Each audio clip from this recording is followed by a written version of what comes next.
오늘 여기에 보니까 하나님께서 우리에게 주신 것 세 가지가 나와 있고 하나님이 주시지 아니한 것 한 가지가 이렇게 나와 있습니다. 오늘 본문은 디모데후서라고 하는 책에 들어가 있는데 디모데후서라고 하는 책은 여러 가지 면에서 의미가 있습니다. 첫째는 하나님께서 귀하게 사용하신 하나님의 일꾼 바울의 마지막 서신이요 유언입니다. 그래서 바울이 자신의 죽음을 앞두고 자신의 생을 간증하는 내용이 4장 6절에서 8절까지 나와 있는 것도 우리가 보게 되고요. 두 번째는 네로라고 하는 그 로마의 황제가 아주 기독교인들을 박해를 심하게 했는데 그 박해가 아주 최고조에 달해서 상당히 아주 혼미스럽고 고통스럽고 그리스도인들에게는 힘든 시기였다라는 것이 두 번째고, 세 번째 더 결정적인 것은 바울의 부지런한 말씀 사역에도 불구하고 물론 교회들은 많이 세워졌습니다만은 이미 많은 교회들이 배교의 길로 들어서서 초창기에 첫 사랑과 처음 믿음으로부터 떨어져 나가고 있는 그러한 시대적 배경을 가지고 있는 상황입니다. 그렇지 않아도 어려운데 바울은 이제 내가 다시 이제 주님께로 떠날 때가 됐다. 즉 하나님께서 자신의 모든 일을 다 마치고 이제 하늘나라로 가게 될 상황을 하나님으로부터 어떤 방법으로든지 하여간 알게 되었기 때문에 이제 디모데에게 이제 격려를 해야 되겠죠. 왜냐하면 이제껏 젊은 사역자인 디모데는 철저하게 바울을 많이 의지했는데 물론 당연히 하나님을 의지해서 사역을 했지만 그래도 바울이 늘 든든한 뒷배경이 되어 주었는데 이제 바울이 떠나면 그 어떻게 자기가 그 사역을 감당할 것인가. 더더군다나 젊은 나이이기 때문에 나이가 든 교회의 여러 지체들도 있고 그래서 이 교회를 혼자 사역을 감당할 수 있을 것인지 상당한 참 압박 또는 두려움이 있었는데 그도 그럴 것이 바울의 성격은 다혈질이고 굉장히 아주 적극적인 성격인 반면에 디모데는 굉장히 소극적인 사람입니다. 또 위장병도 앓고 있고 신체적으로도 그렇고 나이도 그렇고 성격적으로도 소극적이고 그래서 지금 상당히 여러 가지 면에서 지금 위축되어져 있는 상태입니다. 바울도 마찬가지입니다. 바울은 지금 감옥에 갇혀 있습니다. 게다가 자기와 함께 있던 모든 사람이 다 떠나버렸다. 그래서 외롭고 홀로 감옥에 갇혀 있는 처지에 있어.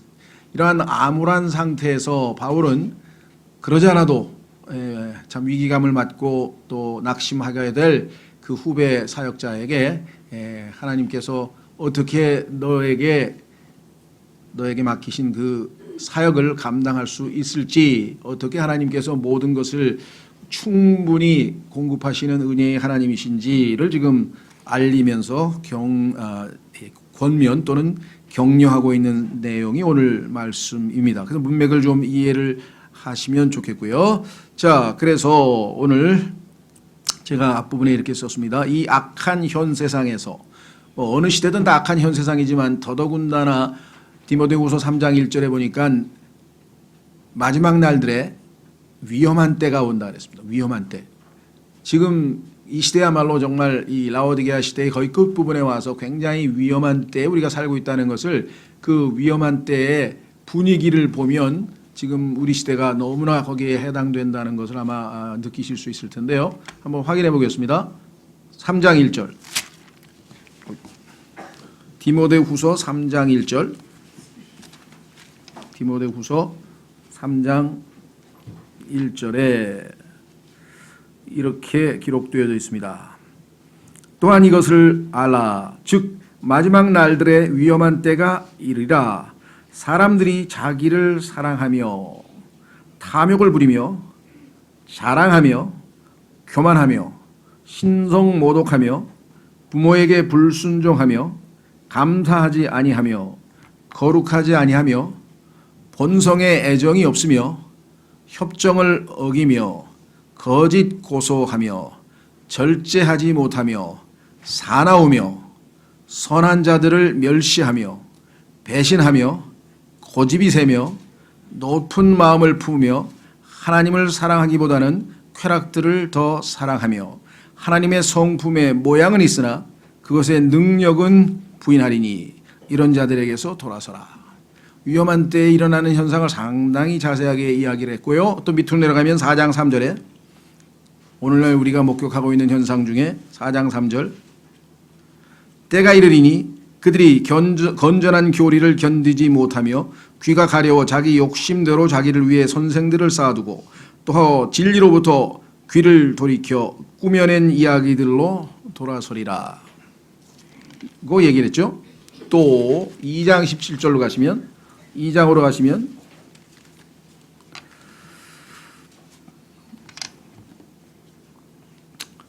이런 사람들이 있었습니다. 17절 그들의 말은 괴양이 파먹듯이 먹을 터인데 그중에 후메네오와 빌레도가 있느니라. 진리에 관하여는 그들이 잘못하였으니 곧 부활이 이미 지나갔다고 말하여 어떤 사람들의 믿음을 뒤집어 엎느니라. 믿음을 뒤집어 엎는 잘못된 교리들을 지금 막 전파되고 있는 상황이 우리 현재 여러분과 저를 둘러싸고 있는 상황입니다. 그렇죠? 이러한 모든 여건 가운데에서 바울은 담대하게 하나님께서 내가 이제껏 사역하고 하나님을 섬기는데 조금도 부족함이 없었듯이 너에게도 동일한 하나님의 권능과 사랑과 건전한 생각의 영을 주었으니 그 영의 힘을 입어 담대하게 하나님의 일꾼으로서 충성을 다하라. 이렇게 지금 권면하고 있는 상황이죠. 자, 그래서 우리는 오늘 다시 교재로 가시면 이렇게 제가 썼습니다. 이 약한 현 세상에서 어떤 여건 하에서도 지금 읽었던 여건이 지금 우리 처지와 비슷한데요. 하나님을 섬길 수 있는 것은 하나님께서 우리가 그렇게 할 수 있도록 모든 것을 제공하시기 때문입니다. 바울을 떠나보내고 젊은 사역자로서 교회를 이끌어가야 할 디모데는 두려웠을 것입니다. 두려워하고 있으니까 두려워하지 말라 그랬겠죠. 이에 하나님께서는 바울을 통해 권면의 말씀을 하고 계십니다. 우리를 두렵게 하는 영은 하나님께서 주신 것이 아닙니다. 주님은 우리에게 권능과 사랑과 건전한 생각의 영을 주셔서 주님을 섬길 수 있도록 해 주십니다. 자, 여러분 이 땅에 사는 인간치고 두려움이 없는 사람이 과연 있을까요? 거의 없죠. 대부분의 사람들은 뭔가가 그의 마음에 두려움을 제공합니다. 물론 근원적으로 인간으로 태어나서 저 밑바닥 숨은 곳에 무의식 속에 하나님에 대한 두려움과 영원한 죽음 후의 세계, 내세에 대한 두려움, 내가 과연 죽은 후에 어떻게 될 것인지 이런 공포는 말할 것도 없고 매일매일의 삶에서 우리를 위협하는 여러 가지 형태의 두려움이 있습니다. 경제적인 어려움도 있을 것이고 신체적인 질병에 대한 두려움도 있을 것이고 직장 생활에 있어서의 어떤 자기의 어떤 이 위치에 있어서의 변화도 두려움이 있을 것이고 하여간 우리 주변에는 일어나는 우리나라는 지금 정치, 경제, 사회 모든 게 지금 안정된 사회라고 볼 수 없을 정도의 지금 요동치는 사회에서 살고 있는 것도 많은 사람들에게 불안적 요소가 될 것이고 하여간 불안하고 할 때마다 더 두려움이 앞서는 것이죠. 그럴 수밖에 없는 것이 처음에 죄를 지은 아담에게 첫 번째 찾아온 현상은 두려움이었습니다. 죄를 짓고 나서 벌거벗은 것을 보고 두려워서 앞치마를 만들어서 무화과나무 잎으로 가리고 하나님으로부터 숨어버렸습니다. 도망을 쳤습니다. 하나님을 볼 수가 없어요. 죄는 반드시 우리의 삶에 두려움을 가져다 줍니다. 어떤 형태로든. 자, 여러분 잘 아시는 것처럼 성경에서 그 담대했던 엘리야도 두려워서 이 아합의 아내인 이세벨이 두려워서 동굴 속에 숨어가지고 하나님 죽여주십시오. 난 이제 더 이상 아무것도 못합니다. 요즘으로 치면 글쎄요, 그걸 뭐라고 표현하는지 우울증이라고 할지 아니면 디프레션인지 하여간 아무것도 못한다고 이렇게 했을 정도로 두려웠던 것을 고백합니다. 또 욥도 자신의 불행이 닥쳤을 때, 그렇죠? 자녀들 10명이 한꺼번에 다 죽고 죽을 병에 걸리고 모든 재산을 다 강탈당하고 완전히 더 이상의 소망이 없을 때 내가 두려워하던 일이 드디어 터졌구나. 왜? 자기는 한 인간으로서 하나님 앞에 그렇게 많은 축복과 복을 누릴 수 있는 자격이 없다고 생각하겠는데 모든 면에서 다 갖추고 너무나 모든 일이 평탄하게 흘러가고 있는 거예요. 이럴 리가 없는데 인생이라는 게 이런 게 아닐 텐데 하고 뭔가 터지지 않을까 하고 잔뜩 두려워하고 있는데 아니나 다를까 엄청난 일이 터져서 내가 두려워하고 있던 것이 마침내 일어났구나 하고 욥기 3장에서 고백하는 걸 보죠. 그렇죠. 우리 삶에서도 뭔가 아무 일 없이 조용히 가면 뭔가 불안하죠. 아, 이게 왜 이러지? 이렇게 좋은 일만 생길 일 아닙니다. 언젠가 뭘 터져요. 언젠가 뭐가 터지게 돼 있어요. 굴곡이 오르락내리락 오르락내리락. 성경에 보면 7번의 골짜기가 있어요. 정상만 있는 게 아니라 우리 인생에도 나중에 기회가 있으면 성경 속에 7번의 골짜기에 대해서 우리가 한번 또 공부할 기회가 있을지 모르겠는데 밑으로 내려가는 골짜기가 있을 수밖에 없습니다. 그렇다면 두려움은 생길 수밖에 없죠. 베드로도 두려워서 예수님 평생 3년 반을 그렇게 따라다녔던 그리고 기적을 목격했던 자신의 스승 그죠? 주님이신 예수 그리스도를 저주하면서까지 부인해버렸습니다. 두려워서 잡히면 감옥에 가고 잘못하면 죽음에 대한 공포죠. 결국은 인간에게 있어서 가장 두려움은 모든 것은 궁극적으로 죽음에 대한 공포인 것이죠. 사울은 어땠습니까? 골리앗이 나타나서 그냥 칼을 휘둘러대고 나오라고 빨리 대표 나오라고 하고 소리 지르고 그랬더니 두려워가지고 그냥 꼼짝 못하고 숨어서 있었던 것을 우리가 또 보게 되죠. 우리의 믿음의 조상이라고 알려졌던 아브라함은 또 어떻습니까? 야, 이거 지금 기야 굶어 죽게 생겨서 지금 할 수 없이 식량이 많다는 곳으로 이집트로 일종의 소위 말하면 그 살아남기 위해서 이주를 했는데 우리나라에서 일제시대 때 뭐 먹고 살기 힘들어서 만주로 이주하셨던 분과 별 다를 게 없죠. 하여간 갔는데 가다 보니까 그 이집트 사람들이 자기 아내를 잘못하면 자기 빼앗아 가려고 자기를 죽일지도 모른다. 왜냐하면 죽이고 뺏어 가잖아요. 그러니까 그 두려움 때문에 아내에게 아내라 그러지 말아라. 누이 동생이라고 해라. 이렇게까지 얘기할 정도로 아브라함에게 두려움이 압도했다면 평범한 필부인 우리들이야 뭐 베레벨 두려움이 우리를 아마 지배하지 않을까 이렇게 생각을 합니다. 그러나 이러한 모든 두려움 즉 하나님을 두려워하는 것 이외에 하나님을 두려워하는 것은 지식의 근본이요 지혜의 시작이기 때문에 그것이 지혜로운 사람의 첫 순간이지만 하나님 이외의 다른 어떠한 것이 나에게 두려움을 제공한다고 한다면 그것은 하나님으로부터 온 것이 아니라는 사실을 우리가 먼저 파악하고 그것을 거부해야 됩니다. 성경에 보면은 마귀를 대적하라 그랬죠. 저항하라. resist the devil. 우리가 두려움 공포로부터 도망가는 게 아니라 아담은 하나님으로부터 숨어버렸잖아요. 숨을 게 아니라 사실은 오히려 더 하나님 앞에 나아가서 자백하고 긍휼을 구하고 했었어야 되는 건데요. 자, 그래서 우리는 첫 번째는 그 어떠한 두려움이 여러분들에게 생길지 모르겠습니다. 여러분 가운데 각각 스스로 생각해 보세요. 내가 지금 뭐가 나를 두렵게 하는가? 뭐가 나를 불안하게 하는가? 그렇죠.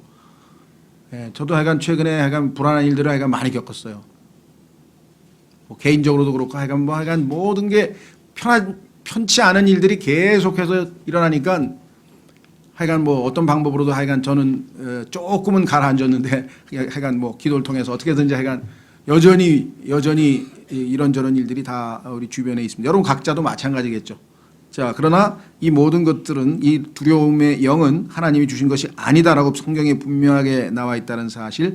자, 두려우면요. 그 이유가 뭐냐? 이 하나님의 사랑에 대해서 우리가 확신을 갖고 있지 못하기 때문이라고 성경에 써 있네요. 한번 확인해 보겠습니다. 거기 요한일서 4장.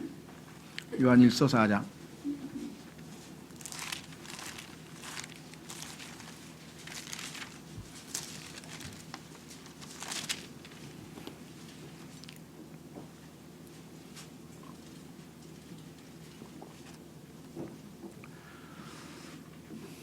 제일 잘못된 두려움은 구원은 받았는데 혹시 하나님이 나를 하늘나라에서 넌 안 돼 하고 안 받아주시면 어떡하지?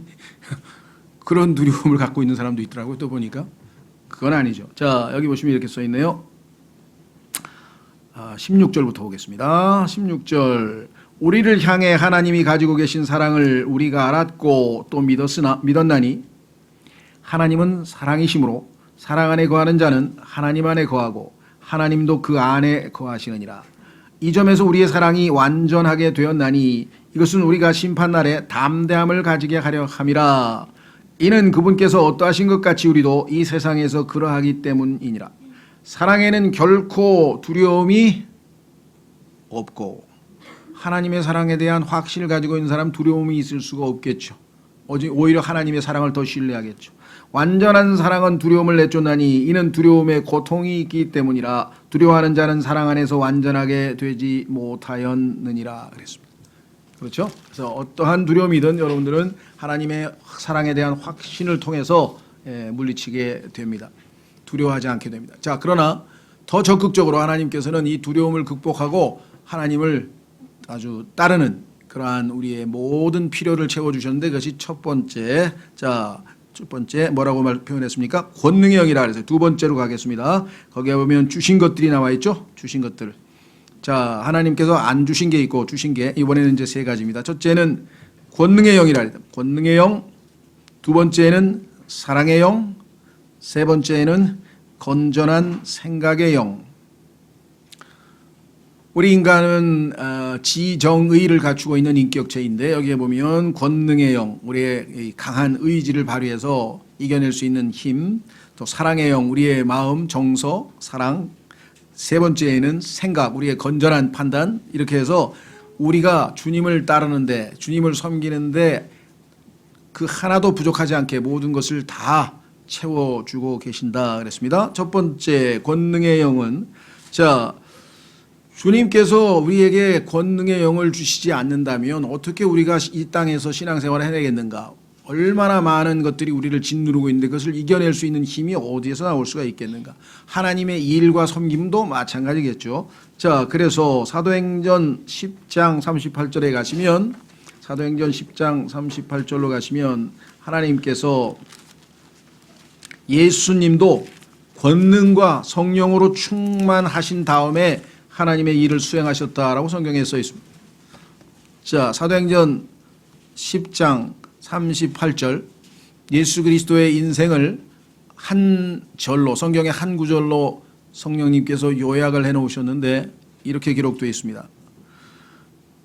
하나님께서 나사렛 예수님께 성령님과 성령 충만, 두 번째 권능으로 기름을 부으심에, 자, 성령님과 권능으로 기름을 부으심에 그분께서 두루 다니시며 선을 행하시고, 여러분과 제가 하나님께서 우리를 구원하신 목적, 우리를 재창조라고 창조하신 목적, 거듭나게 하신 목적은 하나님께서 정해놓으신 선한 일들을 하게 하려 하심이라고 에베소서 2장 10절에 말씀했는데, 그 선한 일들을 예수님께서 하셨어요. 어떻게? 성령님과 권능으로 기름 부음을 받으셨기 때문에 하신 것이죠. 우리에게도 주님께서 주시는 권능의 영을 따라 주님처럼 어딜 가든지 사람들에게 유익을 끼치는 선한 일들을 행할 수가 있도록 제공하셨다. 두 번째, 마귀에게 억눌린 모든 사람을 고치셨으니, 우리가 마귀에게 억눌린 사람들을 다 고쳐낼 수 있느냐? 여기서 우리에게 적용하자면, 마귀에게 억눌려서 죽음에 대한 공포, 내세에 대한 공포, 절망, 좌절, 아니면 그 어떠한 상태에 놓여 있는 사람에게 복음을 통해서 그들에게 구원을 우리가 전달할 수 있는 통로가 된다고 한다면, 그 역시 우리가 하나님의 권능을 행사한 것이다. 왜? 자, 로마서로 가겠습니다. 로마서 1장에 가면은 하나님의 복음은 권능이라 그랬어요. 파워. 믿는 모든 자에게 구원을 주시는 하나님의 파워, 그게 복음이라고 성경에 로마서 1장에 정의 내려져 있죠. 얼마나 강력하냐? 그 복음을 믿기만 하면 어둠의 왕국에서 벗어나서 하나님의 아들의 왕국으로 옮겨지고, 죄인이 하나님의 아들로 신분이 격상이 되고, 그 추하고 더러웠던 모든 죄들이 다 제거되고 용서받고 완전한 탈바꿈을 하게 되는 것이잖아요. 그리고 복음의 능력이라는 건 엄청난 것이죠. 구원을 가져다 주시는 복음의 능력 확인해 보겠습니다. 로마서 1장 16절. 로마서 1장 16절. 내가 그리스도의 복음을 부끄러워하지 아니하노니 이는 그 복음이 믿는 모든 자를 구원에 이르게 하는 하나님의 권능이기 때문이라. 여러분과 저에게 들려진 복음은, 그 복음을 전달해 주었을 때 그 받는 사람이 복음을 받아들여서 예수님을 믿기만 하면 구원을 가져다주는 엄청난 권능이 그 복음 안에 들어있다라고 성경에 분명하게 말씀을 했고, 자, 그리고 여러분과 제가 전달하는 복음뿐만 아니라 하나님의 말씀, 매일매일 우리가 영의 양식으로 삼는 하나님의 말씀이 우리에게 계속해서 권능을 제공하는 수단으로 하나님이 쓰신다. 자, 히브리서 4장으로 가겠습니다. 히브리서 4장에서 여러분과 저에게 하나님의 말씀이 공급되어 있는데 그 말씀은 어떤 말씀이냐, 그 특성이 거기에 나와 있죠. 히브리서 4장.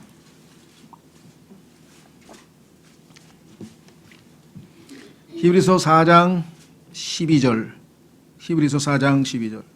하나님의 말씀은 살아있고 권능이 있으며 양날 달린 어떤 검보다도 예리하여 혼과 영과 및 관절과 골수를 찔러 둘로 나누기까지 하고 또 마음의 생각과 의도를 분별하는 분이시니.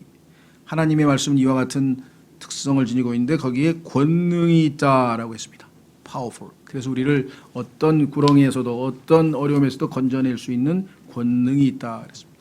뿐만 아니라 우리의 권능은 하나님의 말씀, 복음의 권능인 동시에 예수 그리스도를 죽음으로부터 살리신 부활의 권능이라. 부활의 권능, 죽음을 이겨낼 수 있는 어마어마한 권능이라고 성경에 말씀하셨는데 빌립보서 3장.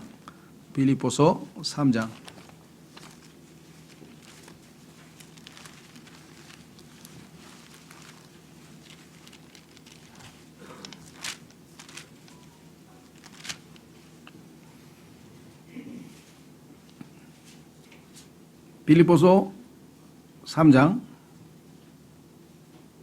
예.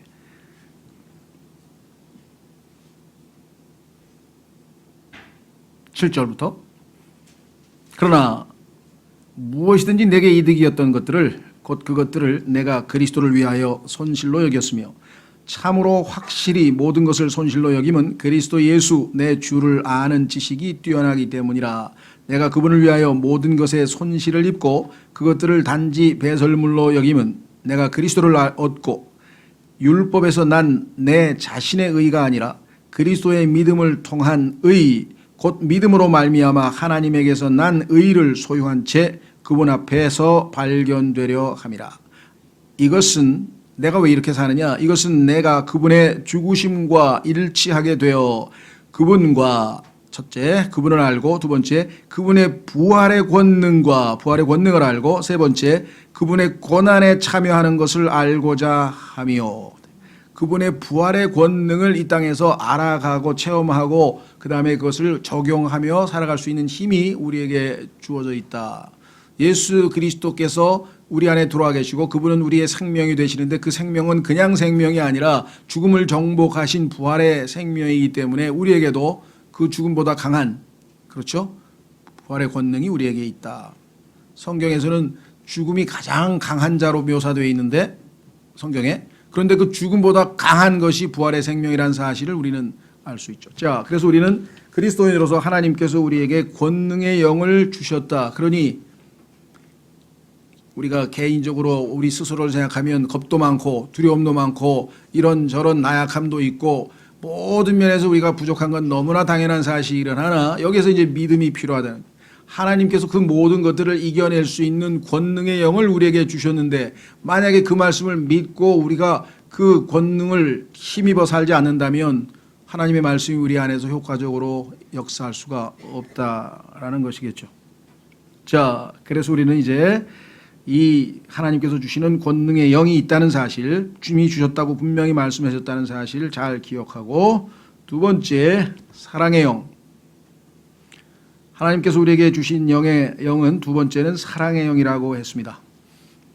자, 성경에 보니까 하나님께서 우리를 먼저 사랑하셨다. 우리가 하나님을 먼저 사랑한 게 아니라고 했습니다. 그래서 우리가 이제 하나님을 사랑할 수 있게 되었는데 그것은 우리가 인간으로서 누구에게나 다 하나님께서 주신 그 우리의 믿음도 있고 사랑도 있고 여러 가지 미덕들이지만 그것들은 실체가 아니고 실제는 예수 그리스도가 사랑하신 우리를 향한 그 사랑이겠죠. 그래서 그 하나님의 사랑을 우리에게 이제 예수님을 믿는 순간에 넓게 우리 안에 부어주셨다.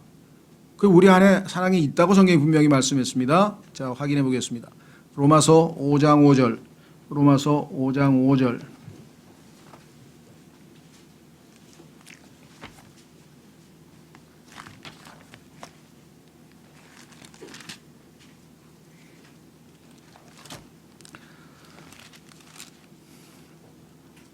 자, 로마서 5장에 보면 분명하게 우리에게 이렇게 말씀을 했습니다. 예수님을 믿고 난 다음에 우리에게 주어진 축복이 1절에는 화평을 누린다 그랬고 2절에는 은혜 안에 들어간다고 했고 그 다음에는 영광의 소망이 있다고 했고 환난도 기뻐한다고 했고 인내를 얻는다 그랬고 체험 다음에 소망을 이렇게 쭉 예수님을 믿고 난 다음에 우리에게 제공해 주시는 하나님의 영적인 복들을 쭉 나열한 다음에 이 모든 것이 확실하다. 우리가 얼마든지 체험할 수 있다. 헛것이 아니다. 그것을 입증하는 것은 우리 안에 부어진 사랑이라고 5절에 얘기했습니다. 소망이 우리를 부끄럽게 하지 아니함은 우리에게 주신 성령님에 의하여 하나님의 사랑이 우리 마음에 넓게 부어졌기 때문이다. 부어졌기라고 했는데요. 사실은 이게 부어져 있기 때문이라 이렇게 하면 더 뉘앙스가 살겠습니다. 사실은 그 똑같은 표현이 똑같은 방식의 시제가 갈라디아서 2장 20절에 나와 있어서 우리가 십자가에 못 박혔다. 내가 그리스도와 함께 십자가에 못 박혔나니 우리 책은 우리는 그렇게 안 되어 있고 못 박혀 있나니 못 박혔고 계속해서 현재 못 박혀 있다라고 되어 있는 표현이죠. 그래서 여기도 마찬가지예요. 예수님을 믿는 순간 하나님의 사랑이 내 안에 넓게 부어졌다. 과거에 한번 부어지고 끝이냐 아니고 지금 현재 부어진 상태로 있다. 부어져 있다라고 그렇게 시제로 되어 있습니다. 자, 그래서 우리는 분명히 사랑이 있습니다. 사랑이 없어서 사랑 안 하는 게 아니라 우리의 의지적 순종이 의지적으로 결단이 없어서 그러는 거겠죠. 자, 그래서 우리의 신앙생활이 영적으로 쭉 성장하면 결국은 어떤 결과가 나오냐. 우리의 입에서 진리를 말하되 진실을 말하되 사랑으로 말할 수 있게 된다. 우리가 정확한 사실 진리를 얼마든지 말할 수 있습니다. 그러나 우리의 영이 과연 사랑의 영으로 하느냐 그거는 항상은 아니에요. 그렇죠? 그러나 우리가 하나님의 사랑이 우리 안에 넓게 부어져 있기 때문에 믿음으로 그 말씀을 믿고 사랑으로 진리를 말할 때 우리가 장성한 사람이다. 이렇게 성경에서 얘기한다는 것이에요. 확인해 보겠습니다. 똑같은 진리를 얘기하는데 아주 날카롭게 비판적으로 때로는 빈정거리면서 때로는 아주 속을 이렇게 찌르듯이 하는 그런 방식도 있고 똑같은 진리를 말하는데 사랑의 영으로 전달이 되는 하나님께서 의도하시는 바는 후자겠죠. 자, 에베소서 4장에 보시면 이렇게 나와 있습니다.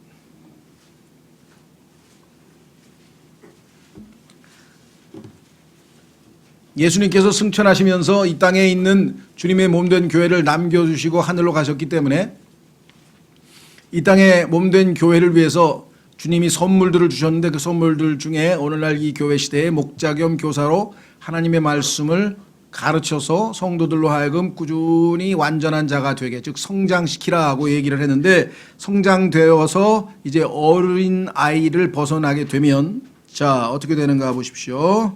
13절 마침내 우리가 다 믿음과 하나님의 아들을 아는 것에서 하나가 되어 이게 지금 우리의 목표입니다. 아직도 우리는 여전히 좀 갈등도 있고 여전히 뭔가 하나가 완전히 이룩하지 못했죠. 그러나 그 목적을 향해 갑니다. 완전한 사람이 이르고 그리스도의 충만하심에 장성한 분량에까지 이르리니 이렇게 되면 어떤 일이 벌어지는가? 이것은 우리가 이제까지 더 이상 아이가 되지 아니하여 이제부터는 이제 아이가 아니에요. 자라났습니다. 사람들의 속임수와 몰래 숨어서 속이려 하는 자들이 사용하는 간교한 술수로 말미암아 교리의 모든 바람에 이리저리 흔들려 밀려다니지 아니하고 그동안의 우리의 신앙생활, 여러분의 신앙생활, 저의 신앙생활을 보면 항상 진리 앞에 우뚝 서서 똑바로 흔들림 없이 간 건 아니었죠. 이게 맞나? 이건가? 왔다 갔다 자주 그랬지만 이제 하나님 앞에 차츰 성장해서 뿌리를 내리고 결국은 어떻게 될 것인가? 15절이 나와 있죠. 오직 사랑 안에서 진리를 말하며 우리의 모든 교제, 우리의 모든 증언, 이 모든 것이 다 진리에 입각한 건데 단지 진리만 말하는 것이 아니라 사랑 안에서, 자, 복음을 전했는데 구원을 받았느냐 안 받았느냐의 결과를 떠나서 어떤 사람이 그 복음을 들을 때 복음을 전한 사람의 영의 상태가 사랑과 겸손으로 사랑으로 전해진 복음을 들었느냐, 아니면 그게 아니고 질책이라든가 아니면 굉장히 아주 정죄하는 그런 영으로 전해진 복음을 들었느냐에 따라서 반응이 달라질 수 있다는 거예요. 물론 정확하게 죄에 대해서, 정확하게 심판에 대해서, 정확하게 의에 대해서 전하죠. 그거를 빼란 얘기는 아니에요. 정확한 내용은 다 갖추었지만 우리의 마음 상태가 저 혼에 대한 긍휼과 불쌍히 여기는 마음과 사랑으로 전달된 거라면 그 순간에 그 사람이 기분이 나쁠지라도 그것은 그 사람의 인격체에 뭔가 부딪힘이 있고 뭔가 다시 한번 생각을 할 터인데, 정확하게 내용은 전달됐는데 튕겨져 나온다 이게. 내가 잘못된 거만하고 교만하고 잘못된 영으로 전달이 되면 전혀 그 사람에게 영향을 끼칠 수가 없다는 것이죠. 그래서 오직 사랑 안에서 말하라. 사랑 안에서 말해. 이게 지금 우리의 고민입니다.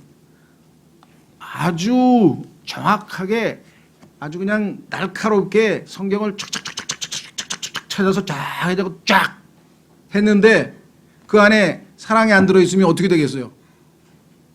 그거는 그 사람의 인격의 변화에 아무런 영향을 못 끼친다는 거예요. 오히려 그 우쭐대는 거에 대해서 튕겨나오죠. 왜? 마음문을 닫았기 때문에. 사람의 마음을 열어서 감동을 주고 서로 커뮤니케이션이 가능하려면 나의 사랑의 영이 전달돼서 이 사람이 그 사랑에 반응해서 마음문이 열려야 돼요. 열리지 않는 상태에서 막 던지면 어떻게 돼요? 마음은 닫혀 있는데 퉁 튀어나오고 퉁 튀어나오고 퉁 튀어나오고 퉁 튀어나오고. 그렇죠. 자, 그래서 우리는 사랑의 영을 주님께서 주셨다라고 분명히 말씀했고, 그 뒤에 고린도전서에서는 모든 일을 사랑으로 하라. 그래서 고린도전서에서 사랑 얘기가 그렇게 많이 나오는 이유는 뭘까요? 은사도 뛰어나고 선물도 많이 받고 하나님으로부터 받은 복도 많고 그냥 어마어마하게 큰 복을 누리고 있던 교회인데 사랑의 부족으로 다툼과 시기와 질투로 인해서 막 서로 내 은사가 뛰어나고 네 은사가 뛰어나고 뭐 이런 일들로 인해서 어마어마한 문제가 발생했던 교회가 바로 고린도 교회 아닙니까? 그래서 하나님께서는 사랑장을, 고린도전서 13장을 다름 아닌 이 부패한 고린도 교회의 처방으로, 고린도 교회를 치유하는 처방으로 사랑을 제시했고 16장 마지막 결론에 모든 일을 사랑으로 하라. 모든 일을 사랑으로 하라. 그렇죠? 자, 그거 찾고 그 다음 마지막으로 가겠습니다. 고린도전서 16장 14절. 여러분과 제가 뭔가 주님을 위해서 했지만 과연 그게 사랑으로 한 것인지 한번 생각해 보세요. 내가 하나님을 사랑하기 때문에 나는 이 일을 한 건 맞다. 형제 자매들 이웃을 사랑하기 때문에 이 일을 한 건 맞다. 그러면 하나님이 역설부터 하시겠죠. 자, 고린도전서 16장 14절. 너희의 모든 일을 사랑으로 할지니라. 근데 13절에 보면요, 뭐라고 되어 있냐면 너희는 깨어 믿음에 굳게 서서 남자답게 행동하며 강건한 자가 되게 하라.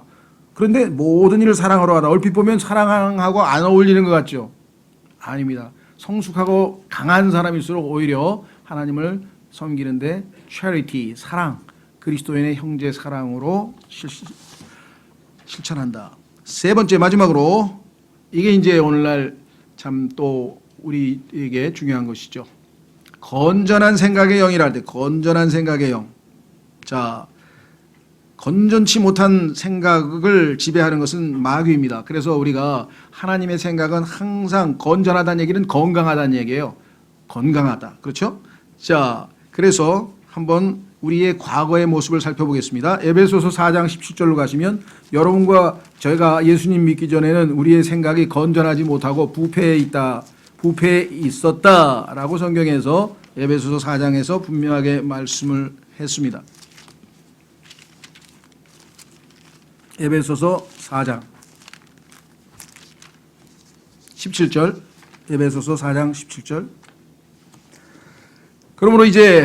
그러므로 내가 이것을 말하며 주 안에서 증언하노니 이제부터 너희는 다른 이방인들이, 구원받지 못한 다른 이방인들이 그들의 헛된 생각 속에서 걷는 것 같이 걷지 말라. 여기 지금 헛된 생각, 우리는 건전한 생각을 하나님이 생각의 영을 주셨다 그랬는데 과거에 우리의 모습이나 지금 현재 다른 이방인들의 모습은 헛된 생각 속에서 걷는 것 같이 걷지 말라라고 분명하게 여기 기록되어져 있죠.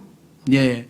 그래서 그들은 지각이 어두워졌으며 그들 속에 있는 무지함과 그들 마음에 눈먼 것으로 인해 하나님의 생명에서 떨어져 있도다라고 지금 이야기를 했습니다. 그래서 우리 그리스도인은 예수님을 믿고 나서 이제 어떻게 되느냐. 1절부터 21절부터 진리가 예수님 안에 있는 것 같이 너희가 그분의 말씀을 듣고 그분에게서 가르침을 받았을진데 이전 행실에 관하여는 너희가 속이는 것으로 가득한 욕심들에 따라 부패한 옛사람을 벗어버릴 것을 가르침을 받았으니 23절 오늘의 말씀과 일치하죠. 너희의 생각의 영 속에서 새롭게 되라. 하나님이 주신 건전한 영으로 바꾸라 이거지. 로마서 12장에서도 우리가 구원받은 직후에 우리의 몸을 산 희생물로 주님께 드리고 그 다음에 뭐라 했습니까? 너희의 생각이 변화를 받아.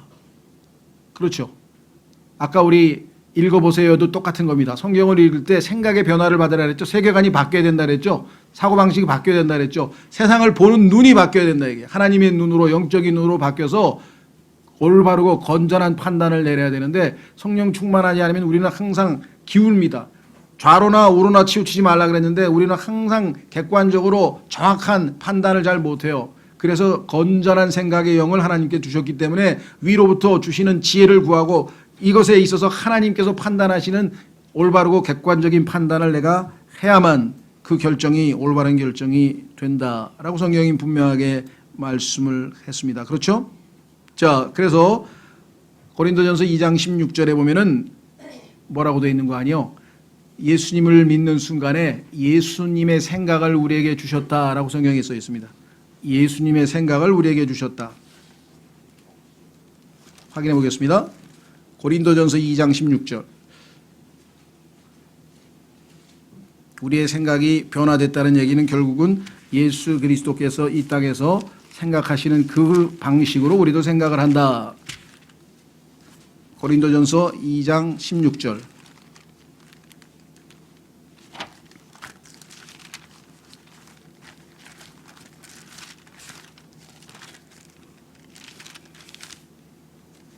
찾았죠?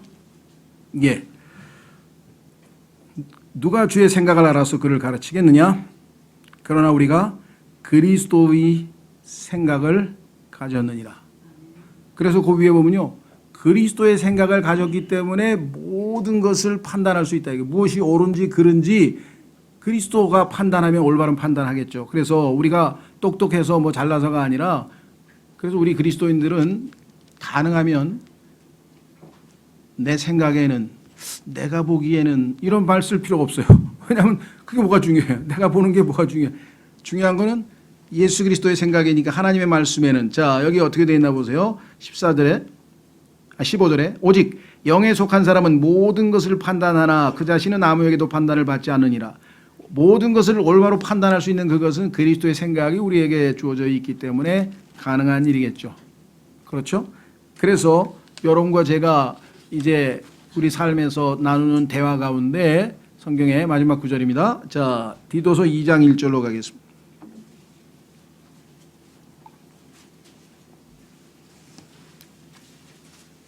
디도서 2장 1절.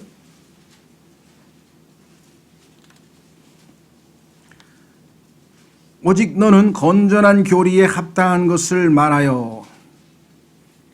건전한 교리를 통해서 우리의 생각이 건전하게 되고 그 건전한 것들을 우리가 말을 해서 사람들을 영적으로 건강하게 건전하게 세우는데 우리가 도움을 줘야 한다 그랬죠.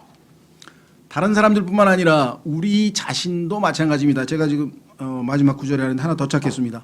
실천, 여러분과 제가 건전한 생각의 영을 유지하려면 어떻게 구체적으로 실천해야 되는지 그 구절 하나 찾겠습니다. 고린도후서 10장. 고린도후서 10장으로 가면 하루에 여러분과 저의 머릿속으로는 수없이 많은 생각들이 지나갈 겁니다. 그렇죠? 때로는 어떤 사실, 팩트에 근거하지 아니한 나름의 억측.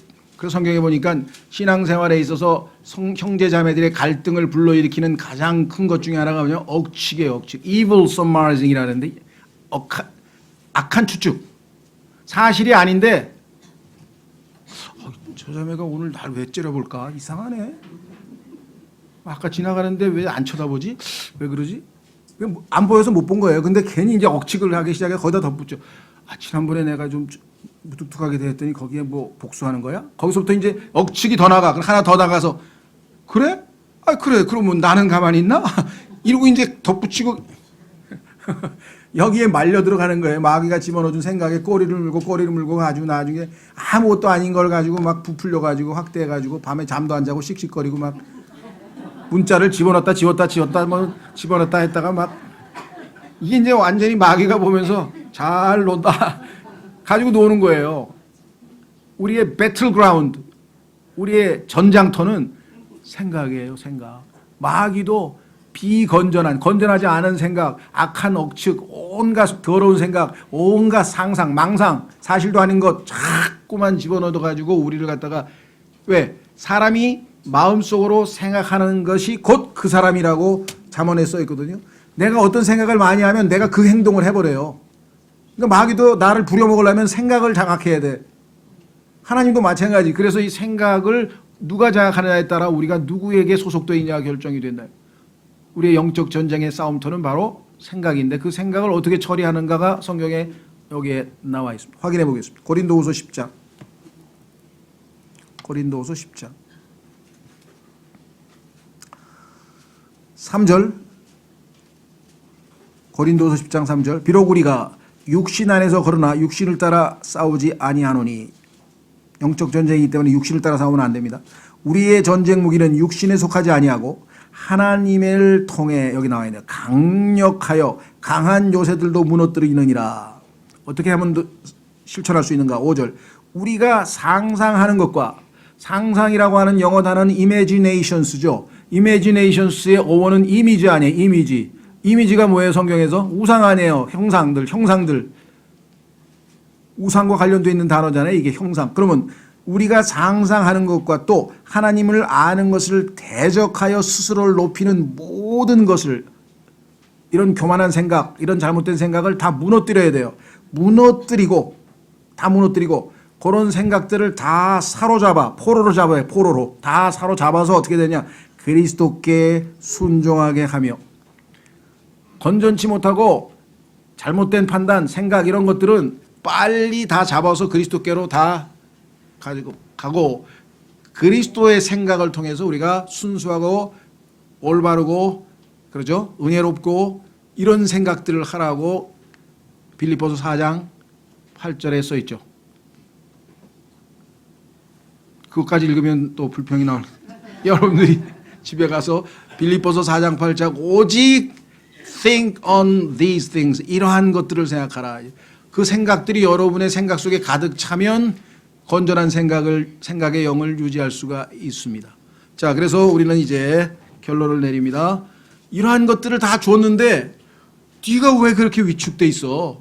물론 주어진 환경이 너무 힘들어. 네로의 박해도 있고 사람들은 떠나가고 나이는 어리고 위장병은 있고 바울은 떠나고 위축될 수밖에 없지. 그러나 너에게 이와 같은 것을 제공하신 분이 하나님이시고 충분한 은혜를 계속 공급하시는 공급자이신 분이 계시니 너희가 그 받은 모든 것들을 stir up, 불러일으키라. 다시 불이 꺼져가고 있어요. 그럼 어떻게 돼요? 바람을 불어넣어서 불쏘시개로 휘젓고 불을 쏘시면 다시 죽었던 불이 다시 살아나잖아요. 그래서 지금 바울은 그것들을 불러일으켜서 다시 전진해 나아가라. 여러분과 저도 마찬가지입니다. 성령을 슬프게 하지 말라.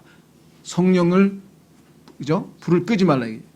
우리는 여기 말씀한 것처럼 다시 불일 듯 일으켜서 주님 주시는 이 모든 권능과 사랑과 그 다음에 건전한 생각의 영을 통해서 하나님을 섬기자. 그리고 우리 시대에도 지금 많은 여건이 녹록하지는 않지만 얼마든지 섬길 수 있다라고 하는 것이 오늘 하나님께서 우리에게 주시는 메시지입니다. 주님, 내 처지가 그렇게 녹록지 않지만 그래도 오늘 주신 말씀을 붙들고 힘을 얻고 앞으로 전진해 나가도록 하겠습니다. 다 같이 기도하겠습니다.